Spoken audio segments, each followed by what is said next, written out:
Жаздың шуақты күндерінде Алаңқайда апалы-сіңлілі үш көбелек тату-тәтті өмір сүріпті. Олардың біреуі ақ түсті, екіншісі қызыл түсті, үшіншісі сап-сары болған екен. Көбелектер гүлден гүлге ұшып қонып, өмірлері көңілді болыпты. Бір күні аяқ астынан тасыр-тұсыр етіп жауын жауып кетеді.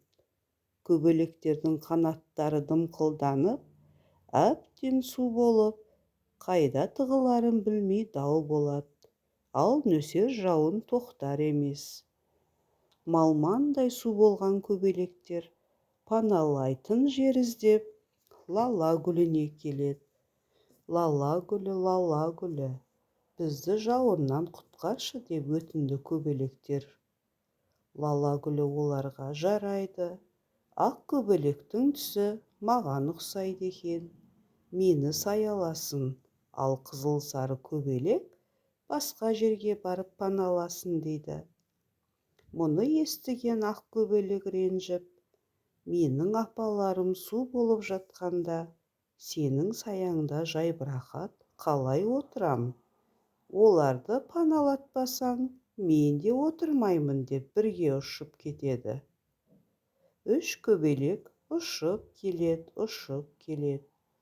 Жауынның да басылар түрі жоқ. Қараса, үлкен қызғалдақ гүлі өсіп тұр екен. Қызғалдақ, жауын тоқтағанша ығыңда тығыла тұрсақ бола ма деп сұрайды көбелектер. Сонда қызғалдақ, қызыл көбелек маған ұқсайды екен.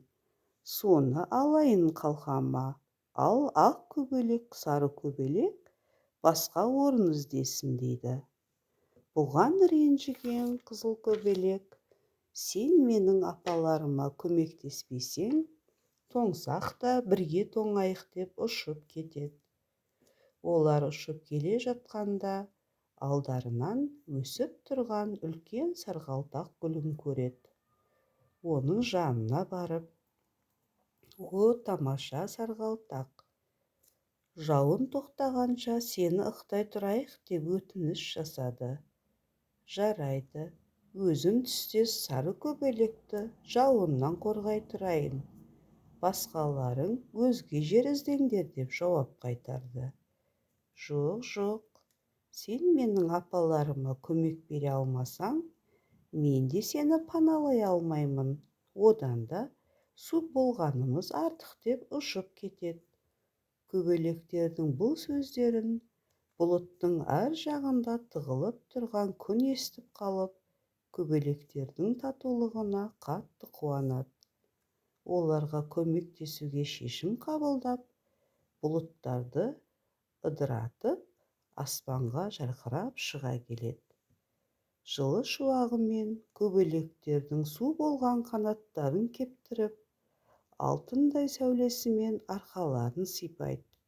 Қуанған көбелектер қанаттарын шаттана қағып, Алаңқайдың сәнін кіргізіп, әрі-бері ұша бастады.